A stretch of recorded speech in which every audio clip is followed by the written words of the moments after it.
तो हेलो दोस्तों, सबसे पहले जय श्री राम। तो मैं आज आपको बता दूं कि जो सेंट्रल रिजर्व पुलिस फोर्स की जो वैकेंसी हैं वो निकली हुई हैं, उसमें टेक्निकल एंड ट्रेड्समैन की जो वैकेंसी निकली हुई हैं।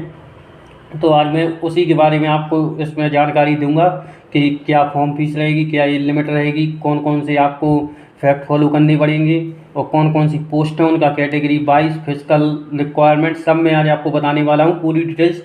तो चलिए दोस्तों शुरुआत करते हैं। सबसे पहले बात कर लेते हैं एप्लीकेशन फॉर्म करने की डेट से। तो यहाँ पे आप देख ही रहे होंगे, date start for submitting application. यहाँ पे आपके 27 मार्च 2023 से आपके जो एप्लीकेशन है वो शुरू होने वाले हैं, सबमिट मतलब फॉर्म फिल होने वाले हैं। लास्ट डेट जो रहेगी वो 25 अप्रैल 2023 है। तो आप यहाँ पे देख रहे हैं कम से कम 1 महीने का आपको समय दे दिया गया है। यहाँ पे वही बात कर लें आपके एग्ज़ाम की, तो जो आपका return CBT test computer based exam होना है वो 1 जुलाई 2023 से लेकर 13 जुलाई 2023 तक है। ठीक है गाइस। तो आप बात कर लेते हैं फॉर्म फीस की।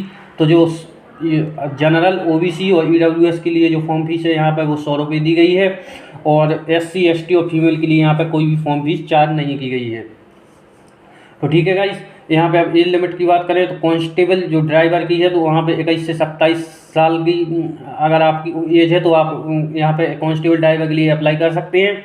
वहीं अगर कांस्टेबल ट्रेड्समैन की बात कर ले तो जो 18 से 23 ईयर्स अगर आपकी एज है तो आप इसको अप्लाई कर सकते हैं।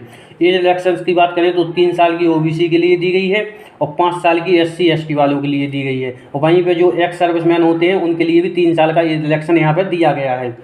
तो दोस्तों ट्रेड्समैन में बात कर लें तो ट्रेड्समैन में वो वैकेंसी आती है जैसे आपका वर्कर हो गया, वॉशरमैन हो गया, कोबलर हो गया या बार्बर हो गया। तो जो भी जितनी भी ये ग्रुप C की पोस्ट हैं वो ट्रेड्समैन में आती हैं। ठीक है। अब यहीं पे बात करें एजुकेशनल क्वालिफिकेशंस की, तो अगर आप कांस्टेबल ड्राइवर के लिए अप्लाई करते हैं तो आपको मिनिमम 10th पास होना ज़रूरी है। साथ में आपके पास हैवी ट्रांसपोर्ट ड्राइवर लाइसेंस भी होना ज़रूरी है, और आपको कार वगैरह ट्रक वगैरह आना चाहिए, चलाना आना चाहिए। तो यहाँ पर मैकेनिक की बात करें तो मैकेनिक में आपके पास 10th पास होना जरूरी है, और 2 ईयर्स का किसी भी इलेक्ट्रीशियन या किसी में भी आपके पास ITI सर्टिफिकेट होना चाहिए। ठीक है दोस्तों। यहीं पे बात करें ट्रेड्समैन की तो आपके पास मिनिमम 10th पास होना चाहिए, और यहाँ पे कोई टेक्निकल क्वालिफिकेशन इसके लिए नहीं मांगी गई है। अब बड़ी बात कर लेते हैं दोस्तों सिलेक्शन प्रोसेस की। तो सिलेक्शन प्रोसेस में आप उसी जोन में अप्लाई कर सकते हैं जिसमें आपका डोमिसाइल हो। तो आप याद रखें कि आपको उसी जोन में अप्लाई करना जहाँ पे आपका डोमिसाइल हो, जहाँ के आप निवासी हो, और कहीं आप अप्लाई नहीं कर सकते। आप ऑन डोमिसाइल बेसिस आपका जो है सिलेक्शन होगा। यहाँ इसके बाद आपको सबसे पहले जो टेस्ट होगा वो कंप्यूटर बेस्ड जो रिटन टेस्ट होगा, यहाँ पे बताया मैंने। इसके बाद जो टेस्ट होगा वो फिजिकल स्टैंडर्ड टेस्ट होगा। इस फिजिकल स्टैंडर्ड मतलब उसमें आपकी चेस्ट या हाइट नापी जाएगी। इसके बाद आपका फिजिकल एफिशिएंसी टेस्ट होगा जिसमें आपको रनिंग वगैरह करनी पड़ेगी। इसके बाद आपका ट्रेड टेस्ट होगा, जिस भी ट्रेड में आप अप्लाई करेंगे तो उसमें आपको वेरीफाई करना होगा कि आप उस ट्रेड के लिए एलिजिबल हैं या नहीं। इसके बाद आपको डॉक्यूमेंट वेरिफिकेशन होगा। उसके बाद सीधा मेडिकल होगा आपका। तो गाइस ये कुछ पॉइंट है जिनको फॉलो करना जरूरी है, इसी के बेस पे आपका सिलेक्शन होने वाला है। बात कर लेते हैं सैलरी की। तो जो पे स्केल है वो लेवल 3 का है, जिसमें 2000 ग्रेड पे का पे लेवल है, जो 21,700 रुपये से शुरू होता है, 69,100 रुपये तक जाता है। तो यहीं पे अगर आप सारे अलाउंसेस मिला के बात करें तो आपकी सैलरी जो इन हैंड रहेगी वो 38,000 to 42,000 रहेगी। और इसमें मॉनिटरी बेसिस में एक और अलाउंस मिलता है जो कि हाई रिस्क डेंजरस एरिया में होता है, उसमें 9,000 प्लस अलग से मिलते हैं। अगर आपको कहीं ऐसी जगह पे पोस्ट किया जाता है जहाँ पे जो क्षेत्र मतलब रिस्क से भरा हुआ है और उसको घोषित रिस्क वाला किया गया है, तो आपको 9,000 रुपये प्लस, तो आपकी सैलरी करीब 50,000 तक पहुँच जाएगी। तो ठीक है दोस्तों, अब बात कर लेते हैं फिजिकल क्वालिफिकेशन की। तो फिजिकल क्वालिफिकेशन में आप देखें तो जो हाइट आपकी रिक्वायरमेंट है वो मेल के लिए 170 सेंटीमीटर होना चाहिए, फीमेल के लिए 157 सेंटीमीटर चाहिए, और यहाँ पे ST वालों को 8 सेंटीमीटर का रिलैक्सेशन दिया गया है। मतलब अगर आप ST से हैं तो आपकी हाइट 167 सेंटीमीटर चाहिए मेल में और 150 सेंटीमीटर चाहिए फीमेल में। चेस्ट की बात कर लेते तो आपकी मिनिमम 80 सेंटीमीटर कम से कम चेस्ट होना चाहिए, और 5 सेंटीमीटर का आपको एक्सपेंड करना होगा, और ST वालों के लिए वहीं 4 सेंटीमीटर का रिलैक्सेशन दिया गया है। तो भाई अब दोस्तों बात कर लेते हैं एफिशिएंसी टेस्ट की। तो एफिशिएंसी टेस्ट की जो बात कर लें तो अगर आप ड्राइवर व ट्रेड्समैन के लिए अप्लाई करते हैं तो आपको 5 किलोमीटर 24 मिनट में आपको भागना पड़ेगा।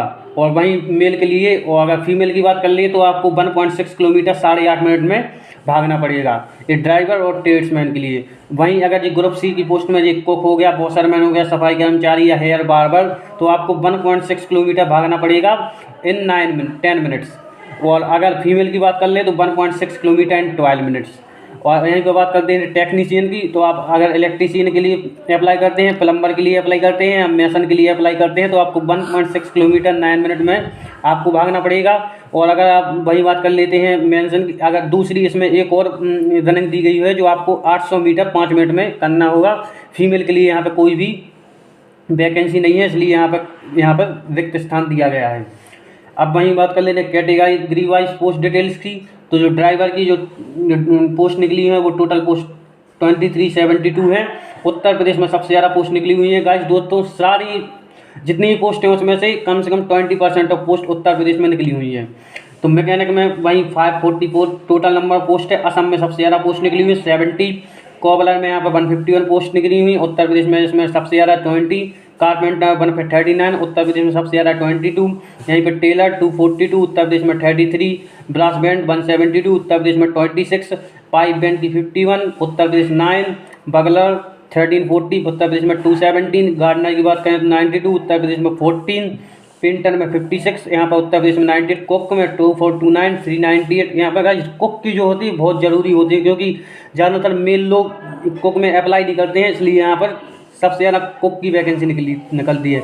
बारबर की 303 48 यहाँ पर उत्तर प्रदेश में सबसे ज़्यादा वैकेंसी आप देखें तो यहाँ पर निकली हुई है। तो यहाँ पर मैंने आपको कैटेगरी पोस्ट बता दी, तो आप यहाँ पर किसी में भी अप्लाई कर सकते हैं गाइस। इसके बाद अपन बात कर लेते हैं इसकी सिलेबस या एग्जाम पैटर्न की। तो एग्जाम पैटर्न मैं आपको बता दूँ, यहाँ पे मैंने लिख लिया है। तो यहाँ पे आप बता दूँ CRPF technician and tradesman requirement, जो आपका CBT computer based exam pattern रहने वाला है वो है।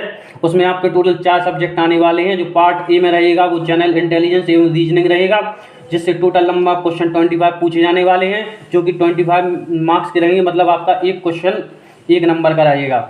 वही पार्ट बी की बात कर ले तो जनरल नॉलेज और जनरल अवेयरनेस से भी क्वेश्चन पूछे जाने वाले हैं 25, जो कि 25 नंबर के रहेंगे। मैथमेटिक्स से भी आपका ये 25 क्वेश्चन आने वाले हैं, जो कि 25 नंबर के रहेंगे। और यहाँ पे आप इंग्लिश और हिंदी में कोई भी एक सब्जेक्ट चूज़ कर सकते हैं, जो भी आपको प्रेफर करना हो।